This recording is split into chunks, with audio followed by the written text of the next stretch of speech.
You know, in the world of high-purity systems, there's this invisible, atomic shield that stands between a perfect product and a total catastrophe.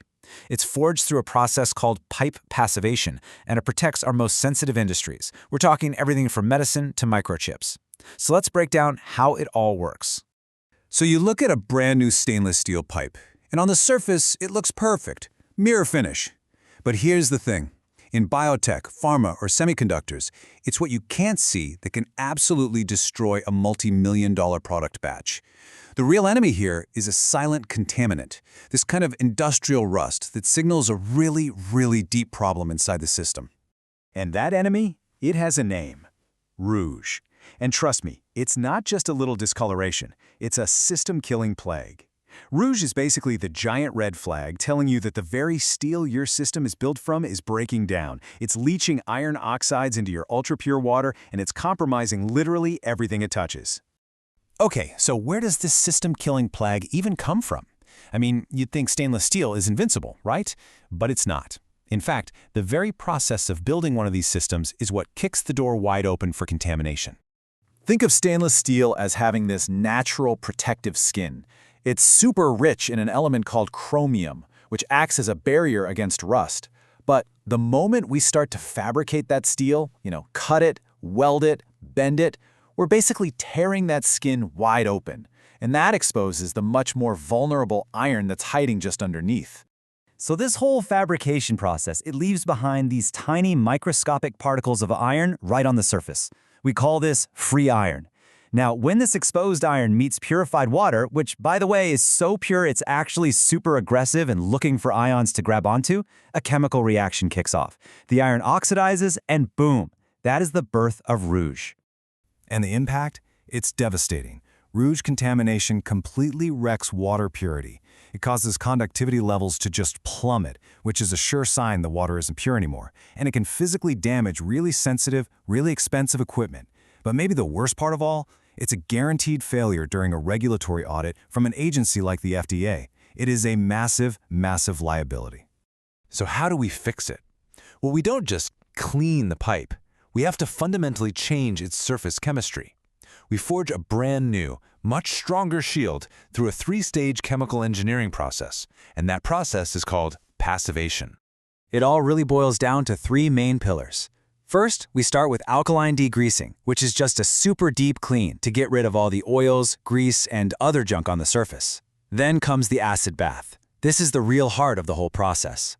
And finally, the DI rinse and verification, where we flush the entire system clean and then prove, scientifically, that our new shield is actually in place. And let me tell you, that first step, it is absolutely non-negotiable. There's a saying in this industry: you can't passivate what you haven't cleaned. Even the oil from a single fingerprint can block the acid and stop the entire process cold. The system has to be surgically clean before we can even think about starting. Now, this second stage is where the real magic happens: the acid bath. We circulate an acid that does two things at once. First, it completely dissolves all of that unwanted free iron from the surface. And while it's doing that, it's also encouraging the steel's own chromium atoms to rise to the top and form a new, dense, protective layer.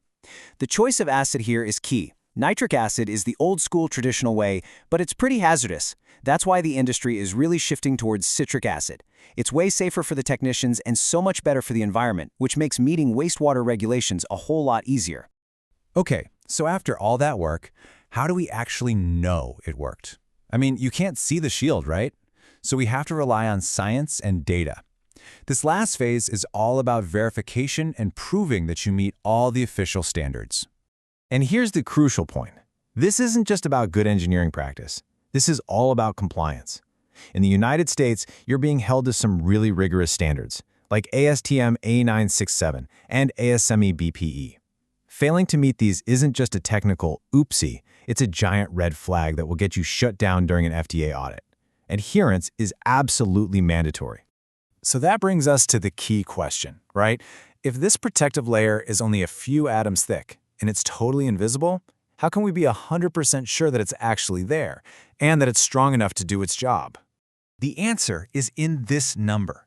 What we're looking for is a very specific chemical signature on the surface of that steel, a chrome-to-iron ratio of 2 to 1 or even higher. What this means is that for every single iron atom on the surface, there are at least 2 chromium atoms standing guard, protecting it. This is the hard data that shows you have a new, robust passive layer. So how do we measure that? Well, we use these incredibly precise surface analysis techniques. Think of them like atomic-level scanners.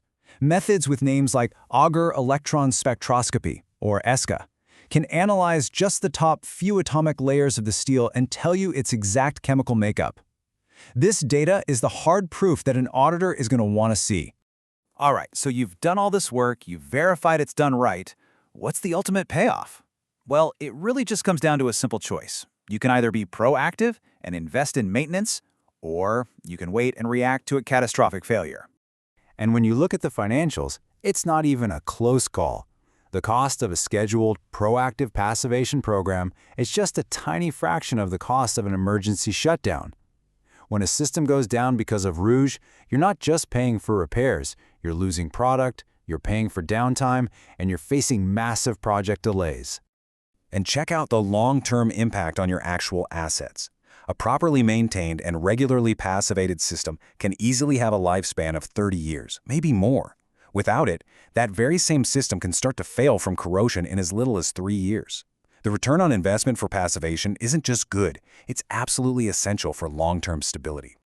So at the end of the day, passivation is the invisible chemistry that makes modern medicine, technology, and science even possible. It's the difference between a reliable system and one that's just a ticking time bomb.